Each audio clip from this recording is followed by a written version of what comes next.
ओम शांति। आज जीवन में तनाव, दर्द और बीमारियां बढ़ती जा रही। बहुत सारे प्रयास कर रहे हैं कि हम इन चीज़ों से छुटकारा पा सकें, राहत पा सकें, लेकिन फिर भी कई बार तनाव इतना शरीर में हो जाता है जीवन में जो हम उसका हल नहीं ढूंढ पाते। आज जीवन में बढ़ता हुआ तनाव बहुत दर्द या बीमारियों का कारण बन रहा है। छोटी छोटी बातों को लंबा सोचते हुए हम उस तनाव को क्रिएट करते हैं। बात छोटी थी लेकिन हमने उसको इतना लंबा खींच दिया कि जो तनाव का कारण बन गया। आज फैमिली में बहुत झगड़े हो रहे हैं। झगड़ों का कारण कुछ नहीं है, मिसअंडरस्टैंडिंग है, लेकिन हम दूसरों को समझ ही नहीं पा रहे हैं और ना समझने के कारण रिश्तों में तनाव बढ़ता जा रहा है। रिश्तों में दूरियां बढ़ती जा रही हैं और उसकी जगह ले रहे हैं दर्द और बीमारियां। आज जीवन में बहुत सारा हम चीज़ों को सोचने की कोशिश करते हैं लेकिन फिर भी हाथ कुछ नहीं लगता। तनाव का कारण है कि हम जब लंबे समय तक कोई भी बात को बार बार रिपीटेशन करते हैं ब्रेन के अंदर, तो वो तनाव बन जाता है। दूसरा है दर्द। जब आप किसी व्यक्ति को दर्द में देखते हैं तो वो दर्द क्या करता है, कई बार बर्दाश्त करने वाला होता है, कई बार नहीं भी होता।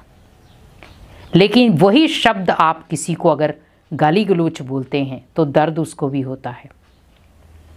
कई बार हम कहते हैं इस व्यक्ति ने मेरे दिल को दुखाया है, मेरे जीवन में दर्द भरे हैं। दर्द का मतलब क्या है? किसी ने आपके साथ कुछ गलत व्यवहार किया, किसी ने आपके साथ गलत कर्म किया, या कोई भी ऐसे गलत बातें बोली, गाली गलौच की या मारपीट की। ये सब काउंट होता है दर्द में।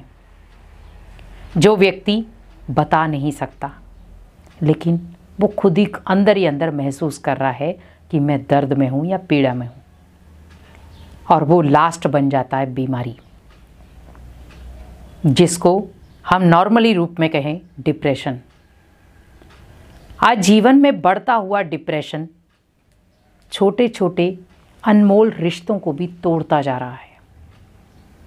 आज आप देखें कि कहाँ रिश्तों में इतनी मजबूत डोरी होती थी, इतनी मजबूत गांठ होती थी कि कोई खोल नहीं पाता था, और आज इतनी कमज़ोर हो गई है कि अगर छोटी सी किसी ने बात भी बोल दी वो टूट जाती है। उसका कारण क्या है? क्योंकि ना कहीं ये तीन चीज़ें उसका कारण बन रही हैं। जैसे आप किसी मजबूत डोरी के ऊपर चाकू या कैंची चला दें और वो आधी कट जाए तो क्या होगा? वो आपको पता है कभी भी ये टूट सकती है। तो आज रिश्तों में भी वही चीज़ हो रही है। आज तनाव, दर्द और बीमारियां ये कहीं ना कहीं रिश्तों में दूरियां पैदा कर रही हैं। आज कोई घर में बीमार हो जाता है तो हम सोचते हैं कौन इसकी सेवा करेगा। आज बहुत सारे लोगों को देख रहे हैं, जब कोई बीमार पड़ता है तो हम कहते हैं कौन इसकी सेवा करेगा, और जो बीमार होता है वो सोचता है कि मैंने इन सब की तो जब भी ये बीमार पड़े बड़ी खुशी से सेवा की, लेकिन आज मुझे ज़रूरत पड़ी तो सबने हाथ खड़े कर दिए। लेकिन एक चीज़ हमेशा याद रखें, जिसका साथी है भगवान उसको क्या रोके आंधी और तूफान। बीमारियां आई हैं तो बीमारियां जाएंगी भी, लेकिन उस समय बीमारियों के समय आपको ये याद रहा कि अपना कौन था, पराया कौन था। कई बार जो पराये भी होते हैं वो अपने जैसे लगते हैं।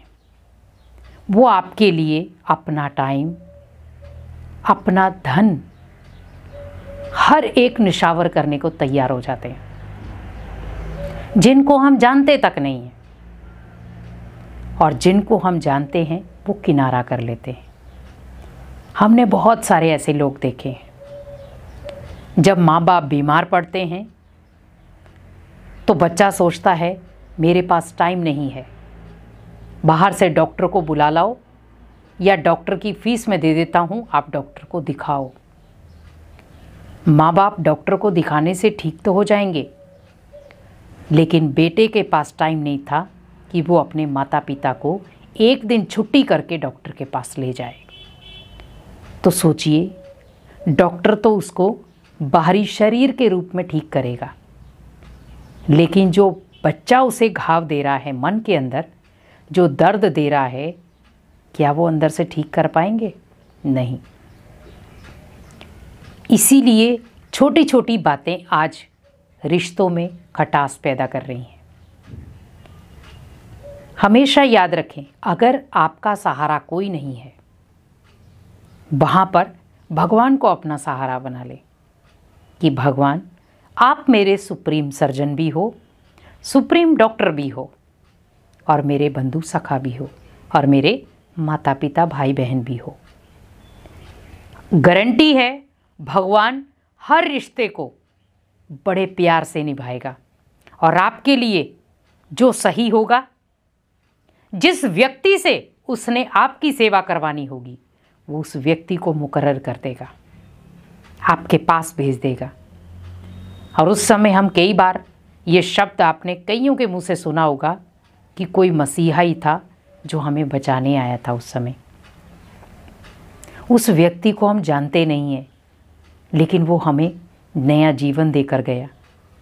रास्ते चलते किसी का एक्सीडेंट हो जाता है, एक व्यक्ति उठ करके उसे गाड़ी में लेकर के हॉस्पिटल में एडमिट करा देता है, उनके रिश्तेदारों को फ़ोन कर देता है, रिश्तेदार आ जाते हैं, व्यक्ति की जान बच जाती है। डॉक्टर उस समय कहता है कि अगर आधा घंटा लेट हो जाते तो शायद इनकी जान बचाना मुश्किल था। तो वो व्यक्ति क्या बन गया उनके लिए? भगवान, क्योंकि उसने उसका जिएदान दिया है, उसके जीवन को जिएदान दिया है। वैसे सोचें कि जीवन में हमें वही कर्म करने हैं जहाँ पर भगवान खुश होता है। हमेशा दूसरों की मदद के लिए हाथ आगे बढ़ाओ। जब आप दूसरों की मदद के लिए हाथ आगे बढ़ाएंगे, भगवान हमेशा आपकी मदद के लिए खड़ा मिलेगा। इसीलिए कहा जाता है कि अगर कोई व्यक्ति दर्द में है तो उसे दर्द में छोड़ के मत जाओ, उसका सहारा बनो। और जब आप उसका सहारा बनेंगे तो कहीं ना कहीं आप उस व्यक्ति का सहारा नहीं बने, आप भगवान का भी सहारा बने, क्योंकि भगवान ने आपको सहारा बनाया था उस व्यक्ति के निमित्त। जैसे कई बार हॉस्पिटल में भी व्यक्ति अकेला होता है, तो कई बार डॉक्टर हैं, नर्स हैं या कंपाउंडर कोई भी होते हैं, वो आसपास इतना अच्छे से बातचीत करेंगे, आपकी केयर करेंगे। कई बार हम कहते देखो इनके साथ कोई रिलेशन भी नहीं है, अपनापन भी नहीं है, लेकिन फिर भी अपने लगते हैं।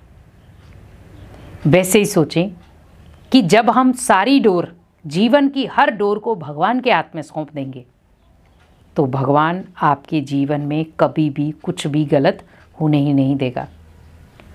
क्योंकि आप दुनिया को बदल नहीं सकते, लेकिन आप अपनी सोच को, अपने संस्कारों को, अपने व्यवहार को और अपनी सहयोग शक्ति को बदल सकते हैं।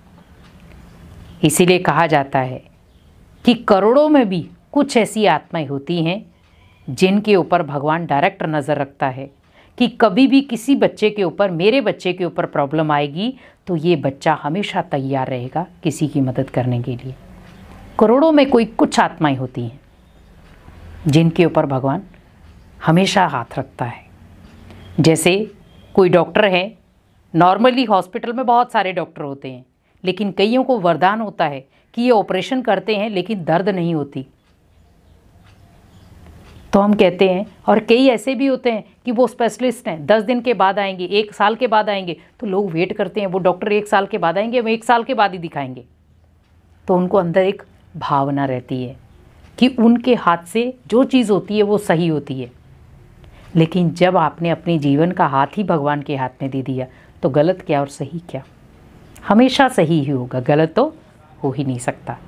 इसलिए हमेशा भगवान को अपना रक्षक बनाएं, भगवान खुद आपकी रक्षा के लिए नीचे उतर आएगा। ओम शांति।